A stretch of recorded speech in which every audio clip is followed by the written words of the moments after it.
നിങ്ങളുടെ favourite shows ഇനി ഒരിക്കലും മിസ്സാവില്ല. ഇപ്പോൾ C5 കാണും നിങ്ങളുടെ ഫേവറേറ്റ് ഷോസ് തികച്ചും സൗജന്യമായി. ഒരു തുള്ളി വിഷം മതി, എല്ലാം കലുഷിതമാകും. ശാന്തമായ തടാകം പോലായിരുന്നു നമ്മുടെ ഈ വീട്. ഒരു കല്ല് വന്ന് വീണു, മൈഥിലി എന്ന കല്ല്. ഇനി പറഞ്ഞിട്ടോ പരിതപിച്ചിട്ടോ യാതൊരു കാര്യമില്ല. അവൾ ഇവിടെ കയറി വന്നപ്പോഴേ അതൊരു മാരകമായ ക്യാൻസർ ആണെന്ന് നമ്മൾ തിരിച്ചറിയണമായിരുന്നു. പോട്ടെ, ഇനി അത് എത്ര കല്ലിലിട്ട് അലക്കിയാലും അത് വെളുക്കാൻ പോകുന്നില്ല. ഇനി ഇവളിൽ നിന്ന് രക്ഷപ്പെടാൻ എന്താ ഒരു വഴി? അതാ ഞാൻ ആലോചിക്കുന്നത്. അവൾക്ക് ഉടുമ്പിന്റെ ജന്മ ജഗദീഷേട്ടാ. ഉടുമ്പ് പിടിവീണാലേ മുറിച്ചു മാറ്റണം, അല്ലാതെ പിടിവിടില്ല.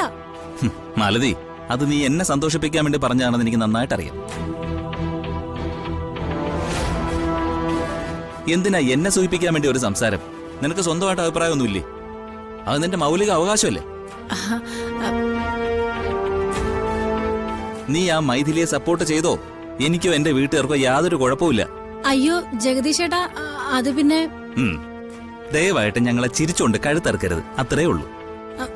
എന്നെ ഇങ്ങനെ തെറ്റിദ്ധരിക്കുന്നത് എനിക്ക് സഹിക്കാൻ പറ്റുന്നില്ല ജഗദീഷേട്ടാ. ഞങ്ങൾ ഇങ്ങനെ തെറ്റിദ്ധരിപ്പിക്കുന്നത് ഞങ്ങൾക്ക് സഹിക്കാൻ പറ്റുന്നില്ല. തൽക്കാലം ഈ മൈഥിലി എവിടം വരെ പോകുന്നൊന്നും അറിയട്ടെ. അതിനുശേഷം നമ്മൾ തമ്മിലുള്ള കാര്യത്തിൽ ഞാനൊരു തീരുമാനം എടുക്കാം. അത് പിന്നെ അവള് കുഞ്ഞിനെ എന്റെ കൈ തരുന്നില്ലല്ലോ മുത്തശ്ശി, കുഞ്ഞു കരയായിരുന്നു. മോളൊന്ന് വിഷമിക്കാതെ നിക്ക്, ഇതിനൊരു തീരുമാനം ഉണ്ടാക്കും, അല്ലാതെ തരവില്ല. അമ്മേ, അച്ഛാ, അമ്മയോടും അച്ഛനോടുമായി അത്യാവശ്യമായിട്ടൊരു കാര്യം പറയാനുണ്ട്. എന്നാ പിന്നെ ചേച്ചി സംസാരിച്ചോ, ഞാൻ മുറിയിലേക്ക് പോവാം. മാലതി വാ. നിക്കടാ, നീ എന്റെ സ്വന്തം കൂടപ്പറപ്പല്ലേ, മാലതി നിന്റെ ഭാര്യയും. നീ കേൾക്കുന്നത് കൊണ്ട് എനിക്കെന്താ? അല്ലെങ്കിലും നീ കേൾക്കണം, ഞങ്ങളെ സഹായിക്കണം. എന്താ നിനക്ക് സംസാരിക്കാനുള്ളത്? നീ അത് പറയേ.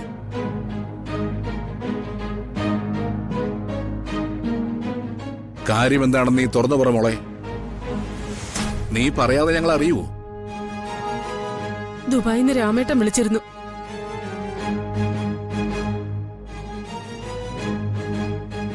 അയാള് വല്ല ഫിലിപ്പീനിയും കെട്ടിക്കാണും, അതാ ഇവരെ തിരക്കി ഇങ്ങോട്ട് വരാത്തത്. ഇങ്ങനെ വിഷമിക്കാതെ ചേച്ചി കാര്യം പറ. അമ്മ വിളിച്ചത് എന്തിനാ അമ്മായി? അവിടെ രാമേട്ടന്റെ ബിസിനസ് ഒക്കെ ആകെ തകർന്നു.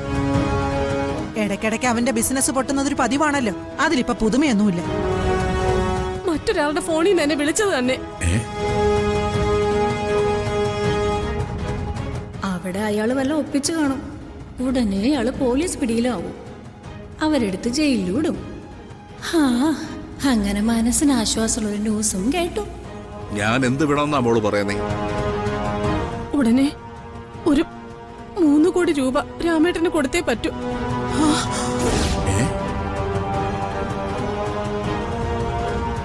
3 കോടിയോ? 3 കോടി.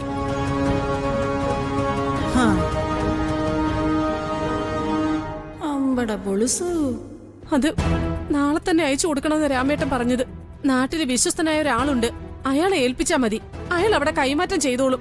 അവൻ ഇത് പതിവാക്കിയിരിക്കുക, ഇവിടെ കൊടുക്കാൻ കാശൊന്നുമില്ല. അമ്മേ, അങ്ങനെ പറയരുത്. രാമേട്ടന്റെ അവസ്ഥ അത്രയ്ക്ക് മോശമാ. ചെമ്പകമംഗലത്തിന്റെ തറക്കരിയില് നിധിയൊന്നും കുഴിച്ചിട്ടിട്ടില്ലെന്നാ നിന്റെ രാമേട്ടനോട് പറഞ്ഞേക്ക.